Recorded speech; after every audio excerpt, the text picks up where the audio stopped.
All right, I think we're live. Hello, everybody. Welcome to Coffee, Kegs, and Kriegsspiel. This is your handsome host, Marshall. I am here. I think my lights are kind of turned down. I should turn them on. And I don't see a picture. There's the picture. There's the picture. I hope it wasn't all that time of darkness. But anyway, hello, I'm here. And today, on this special episode, another special episode, we're going to talk about the Battle of Antietam, and specifically, we're going to talk about a big Kriegspiel event that's coming up real soon. Now, real quick, I'm running a special episode because this seems to change by the day, whether or not I'm going to be on Sunday morning at 9 o'clock. But in the event that I am not going to be on at 9 o'clock, I want you to have plenty of content to come back and thumb through and check out. So I'm going to put up yet one more show before I am out for the weekend. And then I will, of course, be back next week. I'll probably do one or two special episodes. And hopefully, then we can get into our regular Sunday routine. But we'll see what happens. The verdict is out. The orders change by the day because no plan of the weekend survives first contact with reality, right? I think that was Santa Claus or someone said that. I don't know. Clausewitz or who knows, whatever. But there we have it. I am here live with Carter, who is a master umpire candidate with the International Kriegsspiel Society, meaning he is about to become a master umpire. But to be a master umpire of Kriegspiel, you need to have a masterpiece. And it looks to me like he has done exactly that. He has prepared a masterpiece. He has this beautiful map of Antietam ready to go. He has the order of battle laid out. He has players coming to play and umpires coming to umpire. And the pieces are made, and he's going to show us some of this and give us a teaser. And I want you to know that you'll be able to participate in the battle. It's this Sunday. And Carter, do you want to go ahead and give us the basics and tell people how they can join, please? Yeah, sure. So I'm Carter, and I'm going to be hosting this. And pretty much, if you want to join, just DM me on Discord. You can find me in the IKS. I've got a post in the game recruitment channel, and I'm looking for umpires and for players. We're going to be. It's not just going to be this Sunday. This Sunday is actually a something of a prelude event because it's something of a mini campaign. You see, you may have seen other groups play war games or battles where there's multiple maps that units can shift between, and that is exactly what's happening here. There's exits and entrances from one map to another. We're actually rolling with three maps for this campaign.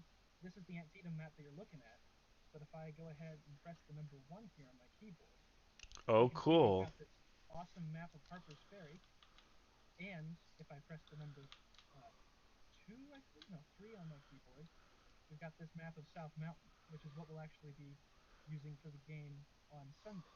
Oh, wow. And between the three of them, we'll have campaign style movement and then battles resolved on the actual maps. So it should be pretty cool. In terms Oh, of man. the exits between maps, this is on your way to Harper's Ferry. Oh, goodness, drawing's hard. And then this is on your way to Sharpsburg, where the actual Battle of Antietam will take place.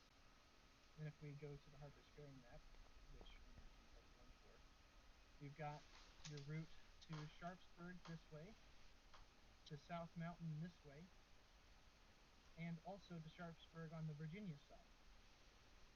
Wow. So, and in terms of Antietam itself, you can come onto the map from South Mountain this way or this way, and to Harper's Ferry along the aptly named Harper's Ferry Road this way. And so we're going to have, we've already got Corps and Army commanders all laid out, and they are going to be the ones, the movement machos. They're going to be the ones dictating who goes where. Hmm. And it's really going to be up to the players when and how the Battle of Antietam takes place. Hmm. It could be that the Battle of Antietam actually turns into the Battle of Harper's Ferry. That's completely up to them. Uh, Wow. That's Uh, great. That's how a dynamic campaign should work. yeah, so pretty much South Mountain we're going to run as basically the first flood of the Confederates trying to escape across the Potomac River. That's the overall objective of the campaign. Uh, goals are pretty simple. The Union wants to destroy the Confederate army and pin it against the Potomac River, and the Confederates want to prevent them from doing that and get back to Virginia since their cover was blown, with Special Order 191 being found wrapped around two cigars near Frederick Mill. So that's pretty much the basics of the campaign. And yeah, so if you want to know anything more, let me know. Well, yeah, absolutely. So the players who sign up at this point, so all of the awesome people who are going to watch this podcast are going to say, I've got to get a piece of this action. They're going to sign up to do what I think is the fun stuff, which is division command, right? They're going to run divisions. Exactly. Well, there you go, because that's where the rubber meets the road, if you will, or the metal meets the meat, or whatever analogy you want to use. It's division command. And can you show them what one of your divisions looks like? What do they actually get to push across the map? So let me just bring up a Confederate division here. One of the more famous ones. It's commanded by a guy named John Bell Hood. And as you can see, this is Hood's brigade at the front. And we've got some nice pieces. Damon let me know the designs for the pieces he used for Grand Gettysburg, and so I just Mm-hmm. tweaked the flags a little bit. And so we just got some nice state flags and all of the different brigades. We've pretty much got the exact historical order of battle here, which is why we're going to need so many players. With a couple exceptions where really tiny divisions have been melded together into one to make them actually Mm-hmm. fun to play, you've got every brigade and every division that was at the Battle of Antietam, hopefully under player command. So you're using a historic order of battle. That is correct, which is why the dynamic campaign I think is so important for this, so that it actually adds some variety. You know, Mm-hmm. One of the things that I've noticed here is it looks like you're using two blocks for each brigade. Is that the case for this battle?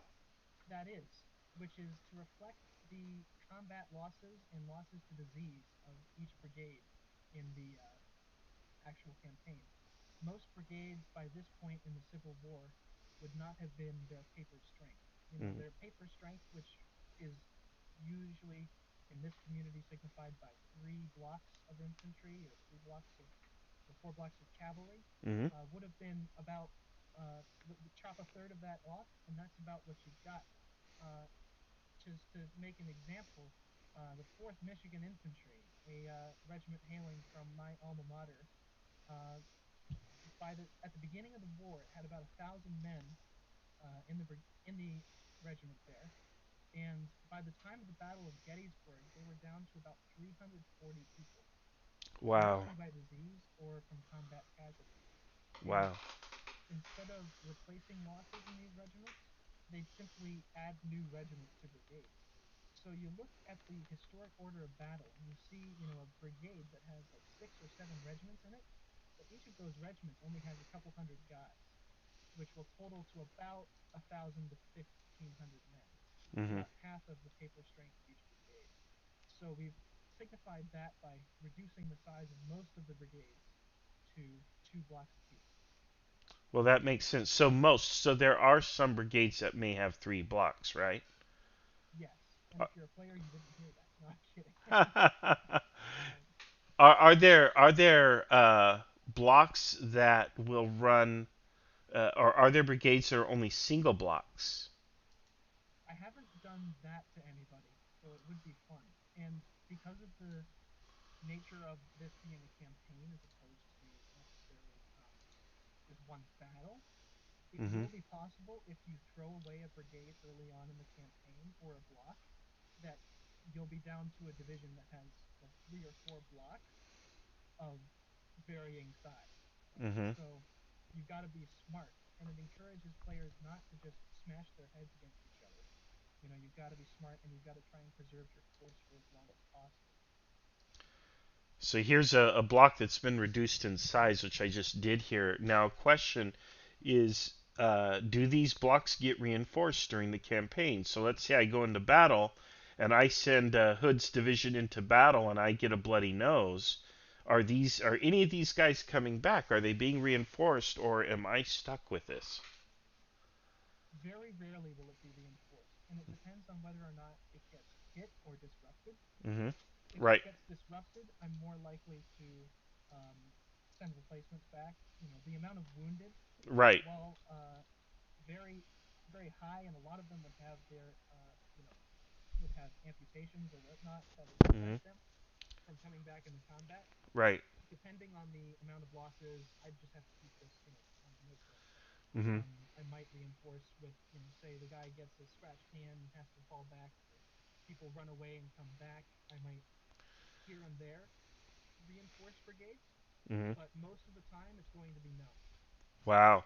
Yeah, typically when we run our campaigns, even, we don't really track casualties, but it sounds to me like you're going to track a little bit of the casualties to some degree. Mm-hmm. So, Yeah, if a brigade runs headlong into a battery of artillery and yeah, gets shot by canister yeah, and takes heavy losses, we're probably not going to replace those. yeah, Um, absolutely, absolutely. No, I love that. That's great. That's clever and it's smart. And I really like the way you've stitched the three maps together.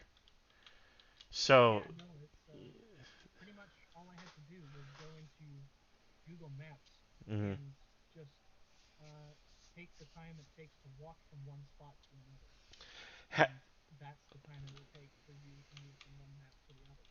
now, one of the things that we do is we have the players do kind of a council of war. We split them up by side. We make it so that they can't see the other side or who they are or what they're doing. So it really is a big fog of war experience. Have you done that yet? Is that happening with this campaign? Yeah, so each team has their own little mini Discord right now that is Hmm. solely affiliated with the IKS. I'm not sure why that is.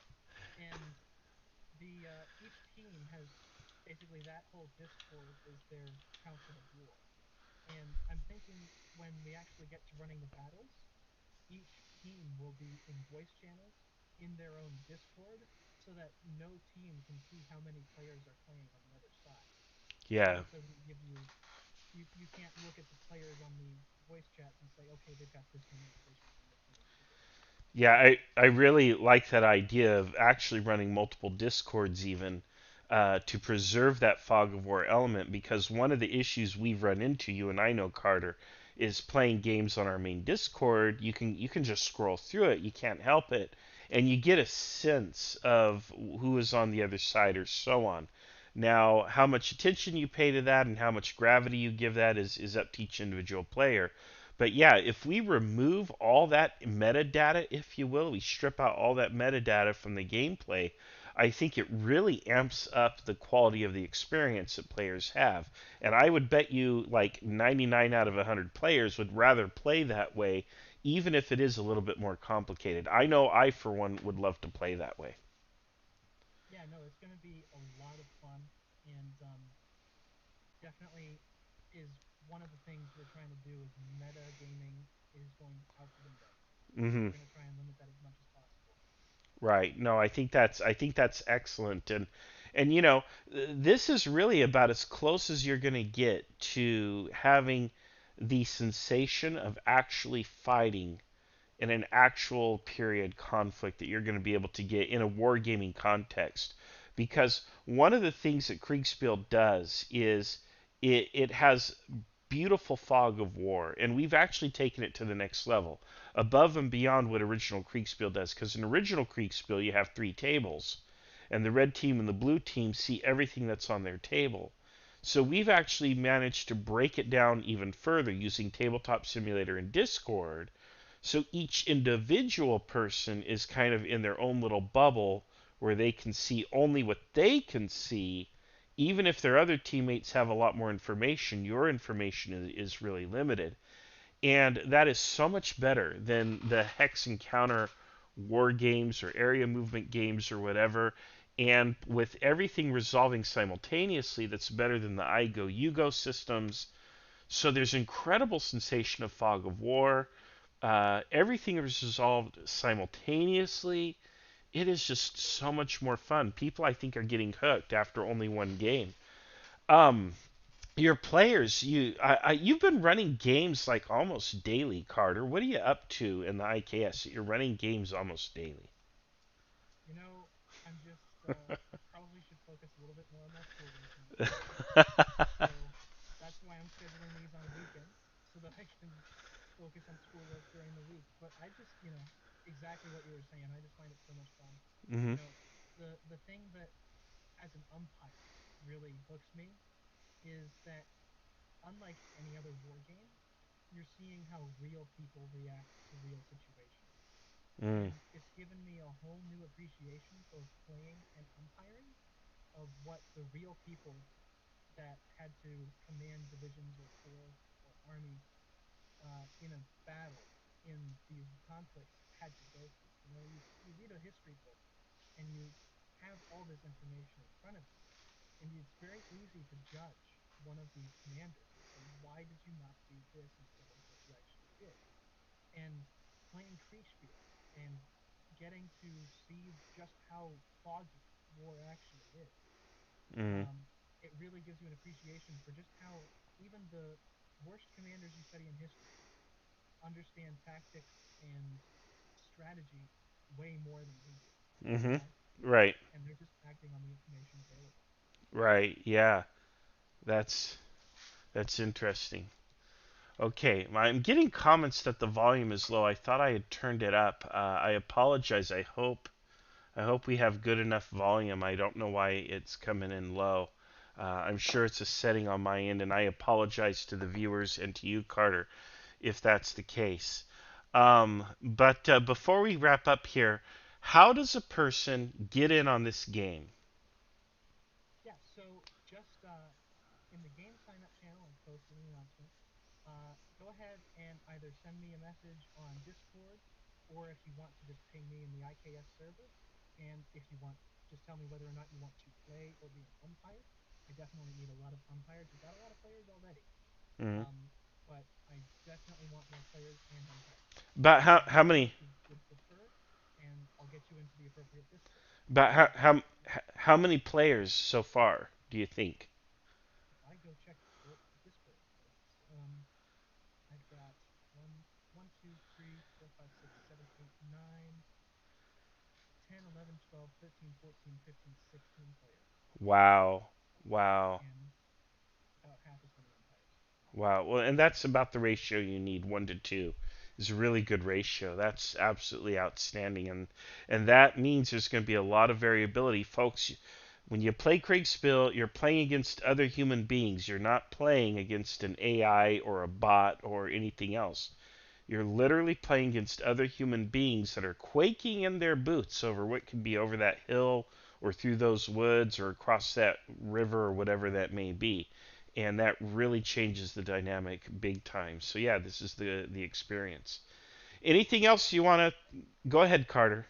Yeah. Yeah, so I just like to point out the map that we're using Mhm. is extraordinarily detailed compared to most maps that we Mhm. are able to use for Kriegsspiel. If you look, every field is designated with the crop or state of the terrain that it would have been in the summer of 1862. You've Right. got cornfields, wheat fields. You can see whether or not they've been plowed, harvested. You can see rock outcroppings or stones in the ground. All of the fences are marked the way that they would be. The terrain is detailed in the elevation descriptions and all that. All of the farms are named for the people that live there. Um, it's really, just a Mm. wealth of information that you can use in your planning. One thing that a lot of people discount in battles is the speed. And Mhm. the one of the true things that you have to master when you're learning Kriegspiel is learning how to read a map, but also how to use terrain. Mhm. And this is going to be a great experience for anyone who wants to use terrain. Yeah. Because if you find yourself in a cornfield, you're not seeing anything. Yeah, right. Yeah.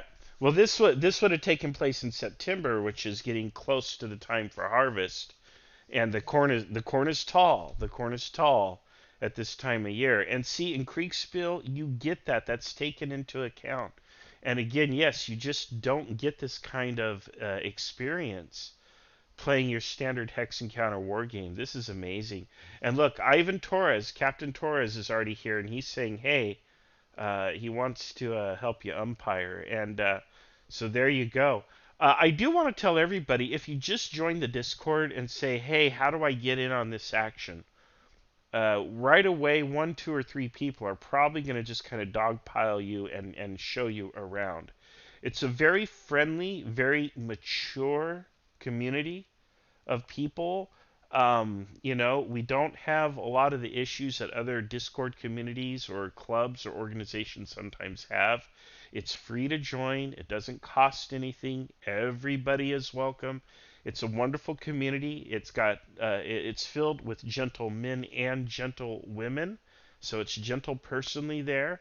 We are open to absolutely anybody and everybody. And I also want to say you don't just have to be a war gamer to play. We found that role players do especially well. Carter, is there any role playing that's going on in your groups yet? Oh yeah, for sure. I mean, calls to either have the men shout "hurrah" for the Union or just start screaming the battle yell abound, and everybody is getting really into that mindset of Hmm. I am General Longstreet, I am General Lee, I am General Burnside, and everybody is really getting into it, and it's really fun to see. Yeah, I love the role players. I love the interaction with the role players. And that is optional if you're just a straight-laced war gamer and you just want to chuck dice.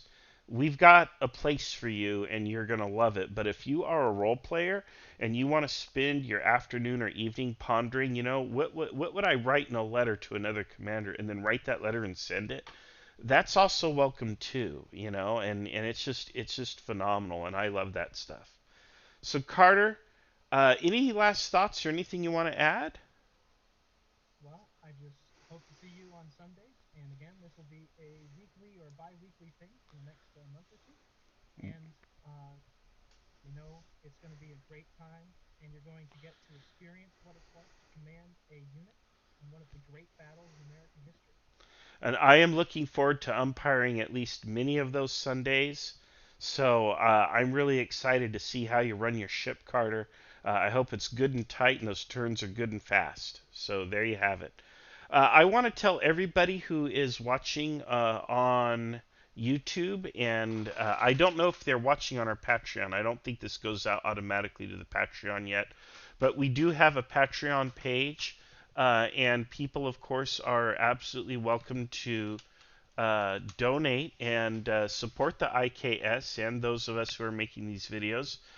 Here we go. Here's our public page. Whatever. It makes you jump through hoops. But here you have it. By all means, I put the link in the YouTube, so please join the Discord, join the Patreon if you wish, but absolutely, positively get on there and participate in these games because we work really hard to put these experiences together for you. And I assure you that once you participate, you're going to be absolutely hooked and I mean, all those war games that you spent years filling your shelves with, they're not going to measure up to this at all. This is a whole nother experience. And here it is. This is the Holy Grail, my friends. You have found it here with the International Kriegsspiel Society. So, Carter, thank you for being on. Thank you to everyone who joined and everyone who's watching. Thank you to all of our supporters on Patreon. Thank you to everyone in the IKS. We're just so grateful for all of you. And I'm looking forward to this. And so that's this Sunday. What time this Sunday, Carter? 10 a.m. Eastern Time. I believe that is 4 p.m. if you're in Europe, 3 p.m. if you're in the UK, and sometime 0 dark 30 in the evening if you're in Australia. Okay, and then that's 10 a.m. So that would be 7 a.m. Pacific time for those of us in California. And I didn't know there were states outside of California. I learn something new every day. I love Yeah, in fact, I California. actually have some good knowledge about California. believe it or not. I know. Right? Amazing. That's right. So, yeah, 7 o'clock in the morning on Sunday, West Coast, 10 o'clock East Coast. That's great. And yes, anybody from anywhere in the world is welcome to play. And we do have players from all over the world here in the International Kriegsspiel Society. So, thank you, Carter. Thank you, everyone. And we will see you all next week when we return with more episodes of Coffee, Kegs, and Kriegsspiel. Thanks a lot. Bye bye.